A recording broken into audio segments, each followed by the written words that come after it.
Ја слушате програмата Низ Светото Писмо.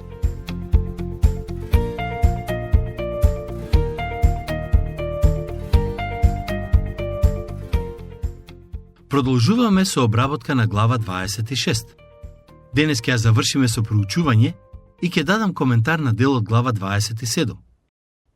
Се наоѓаме некаде при крајот на Старозаветната книга Изреки. Мислам дека ќе имаме уште 3 проучувања на оваа книга и со тоа ќе ја завршиме. Ќе ги прочитам стиховите 23 до 28 од глава 26. Она што е глинен сад, глегио сам со сребро. Такви се пламените усти и злобното срце. Со устата своја непријателот се преправа, а во срцето подмолно скрие. Кога говори дури и со нежен глас, не верувај му, зашто во срцето негово има 7 одвратности. Ако омразата негова се прикрива насамо, злобата негова ќе се открие во собранието народно. Кој копа јама, ќе падне во неа, и кој тркала камен угоре, врз него ќе се врати. Лажливиот јазик ги мрази оние што ги повредил, и устата ласкава подготвува пропаст. Ова е најверојатно еден од најдолгите текстови во книгата Изреки, кој се однесува на лицемерието. Моje лично убедување е дека овие стихови треба да ги толкуваме и во контекст на верниците, оние кои исповедаат вера во Бог. Со оглед на тоа што живееме во грешен свет, мислам дека не треба да бидеме изненадени кога ќе сретнеме лицемери, било да е тоа во црквата или надвор од неа. Мудроста не подсетува дека лицемерите постојат, но исто така и ни дава совети како да ги препознаеме, а и самите ние да се чуваме од лицемерието. Лицемерите се луѓе кои имаат две лица. Кога разговарате со нив, тие се представуваат како фини и добронамерни, а потоа зборуваат нешто лошо за вас зад грб. Можеби, кога сте во нивно присуство ви ласкаат, но во своите срца ве презираат. Таци рекол: сосема е нормално луѓето да ги мразат оние кои ги повредуваат. Ако некој ве повредил или ви наштетил на каков било начин, тоа е така зашто личноста најверојатно ве мрази или ви завидува длабоко во срцето. Таков пример имаме во Стариот Завет, во ликот на Аман. Лицемерието може да биде присутно и во срцето на некој кој ја исповеда христијанската вера. Мислам дека не треба да ги избегнуваме овие теми и добро е отворено да разговараме за нив. Црквата не треба да биде место каде нема да се зборува за овие гревови, баш напротив. Ако го игнорираме гревот, тој нема да исчезне. Добро е да се соочиме со фактот дека и во црквата има лицемери и дека лицемерието се јавува и во нашите срца. Кога ќе го признаеме гревот и ќе се покаеме за него, тоа ќе ни помогне да го оставиме зад себе. Глава 27. Со ова доаѓаме до глава 27. Во моите белешки пишува дека една од главните теми на оваа глава е пријателството. Се надевам дека ќе ја забележите оваа тема во стиховите кои ќе ги обработуваме. Ќе почнеме со првиот стих. Не фали се со утрешниот ден, зашто не знаеш што ќе роди тој ден. Сите ние имаме склоност да се фалиме со утрешниот ден. Секојдневно даваме изјави во стилот на утре ќе одам на тоа и тоа место, или следната недела треба да одам на пат, или за 2 дена имам важен состанок на кој ќе присуствувам и слично. Но кој од нас знае дали утре на вистина ќе живее? Најтрагично е кога луѓето ќе го слушнат Евангелието, а сепак реагираат со: рано е сега да се занимавам со такви нешта. Некогаш во иднина можеби ќе поверувам. Но Божиот збор јасно вели: денес, кога ќе го чуете гласот негов, не стврднувајте ги срцата ваши. И во благопријатно време те услишав и во денот на спасението ти помогнав. Еве, сега е времето благопријатно. Ете, сега е денот на спасението. Во Стариот Завет се вели: тогаш дојдете и ќе се пресуди, вели Господ.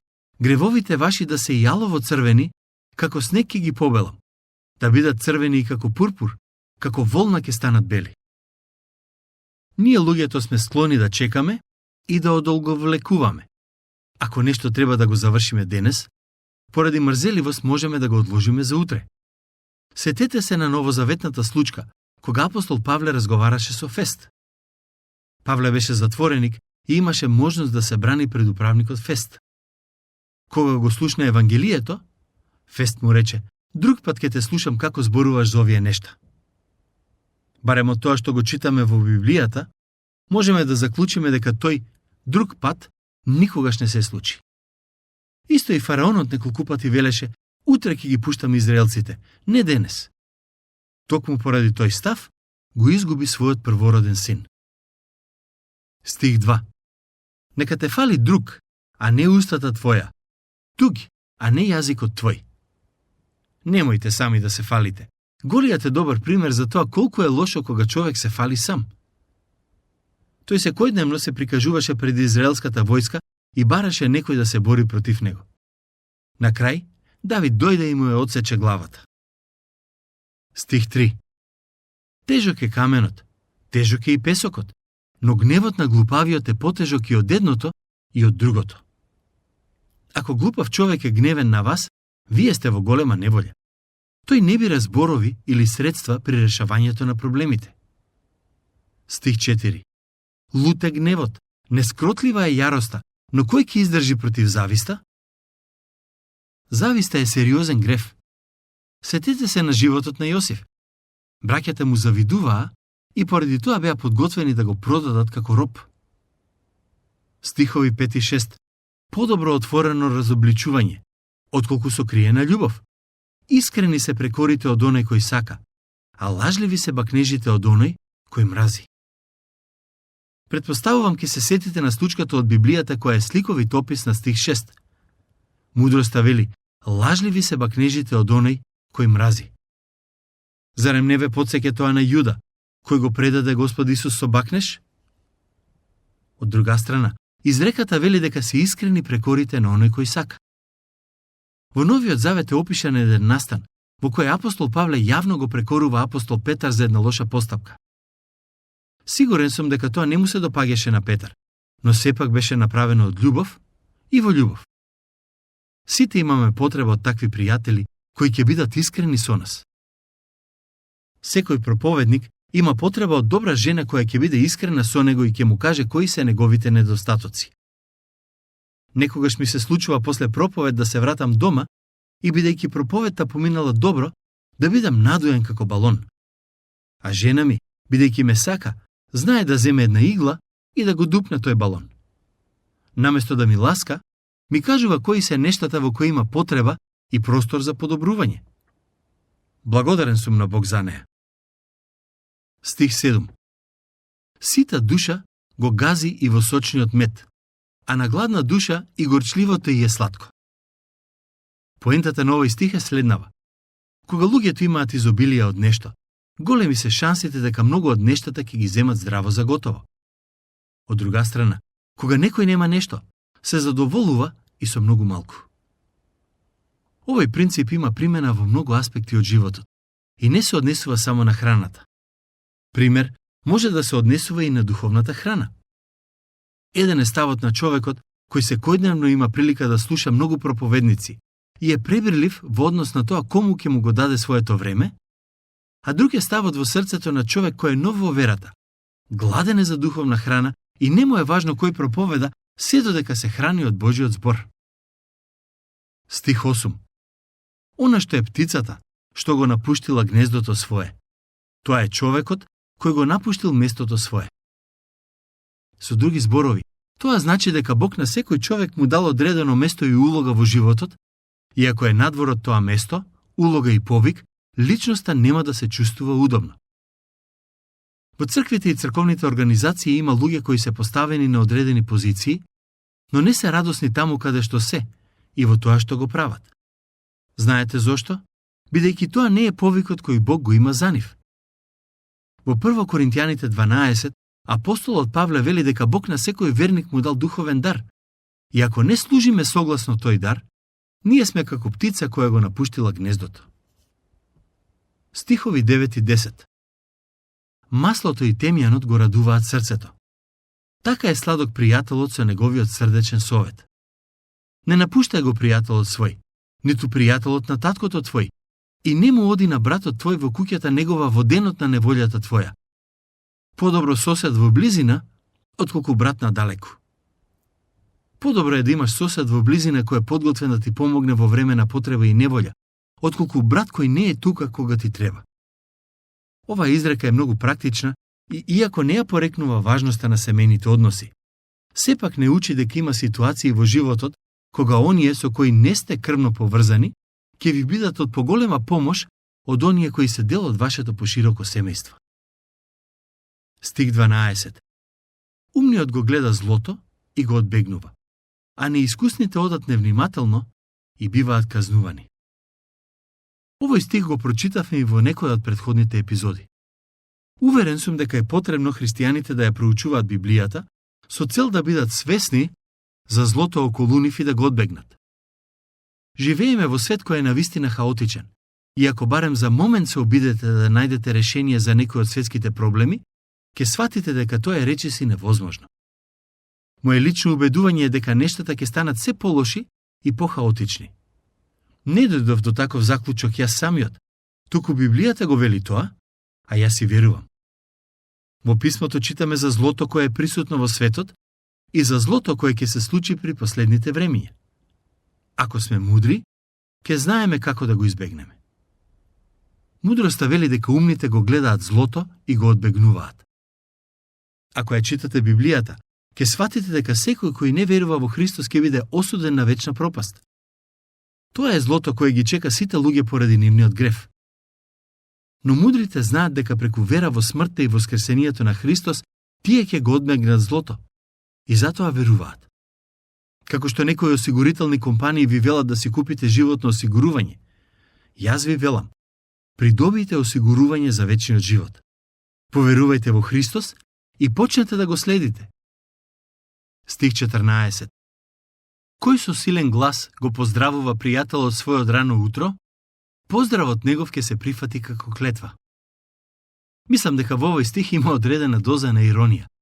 Според начинот на кој јас го разбирам стихот, сметам дека поентата е следнава. Пази се од оние кои те фалат повеќе од што треба и од оние кои ви покажуваат особено внимание без некоја конкретна причина. Непрестајно капање од стреја во дождлив ден и жена кавгаџика се едно исто. Кој сака да ја задржи, тој сака да задржи ветар и со својата рака масло да фати. Ова е трет пат во книгата изреки жената кавгаџика да биде споредена со непрестајно капање од стреја во дождлив ден. Мислам дека нема потреба да ги објаснувам и коментирам тие зборови. Стих 17. Железо со железо се остри. Човек со човек се остри. Прекрасно е да се има пријател со кој ќе можете да ги острите вашите карактери. Благослов од Бог е да имате некој со кого можете да разговарате на различни теми, па дури и да не се согласувате, а сепак да го правите тоа со взаемна љубов и почит. Во минатото имав таков пријател со кого често зборувавме за духовни нешта и после секој разговор бев охрабрен и освежен. Има и други прекрасни изреки во оваа глава, но со оглед на тоа што сме ограничени со време, ќе треба да обработиме само дел од нив. Стих 19.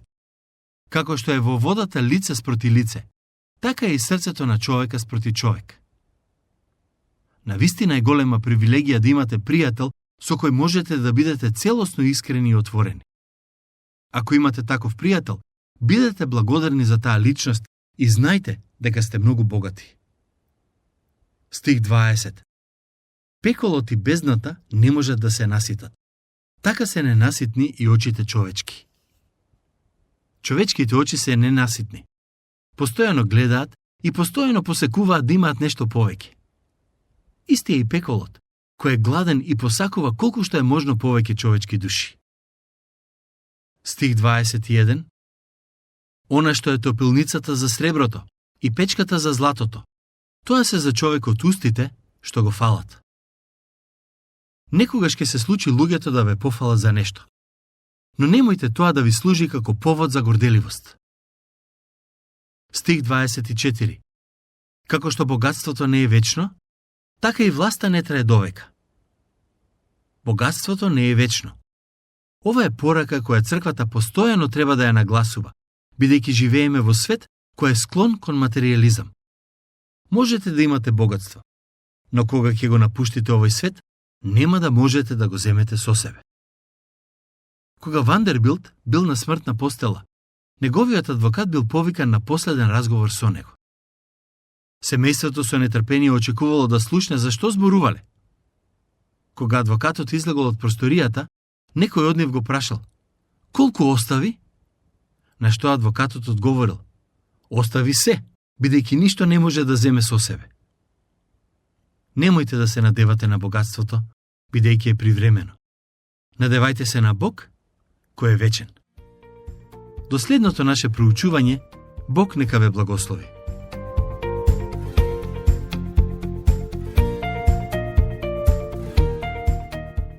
Слушнавте емисија од програмата Низ Светото Писмо. Можете да не слушате и преку мобилна апликација на нашиот YouTube канал и на сите познати подкаст платформи, како што се Google, Apple и Spotify. Ако ви се допаѓаат нашите програми, споделете ги и препорачајте ги на вашите пријатели. Бидете слободни да оставите свој коментар или да ни пишете на нашата имейл адреса nizsvetotopismo@gmail.com. Следете ги нашите страни Низ Светото Писмо Македонија на Facebook и Instagram.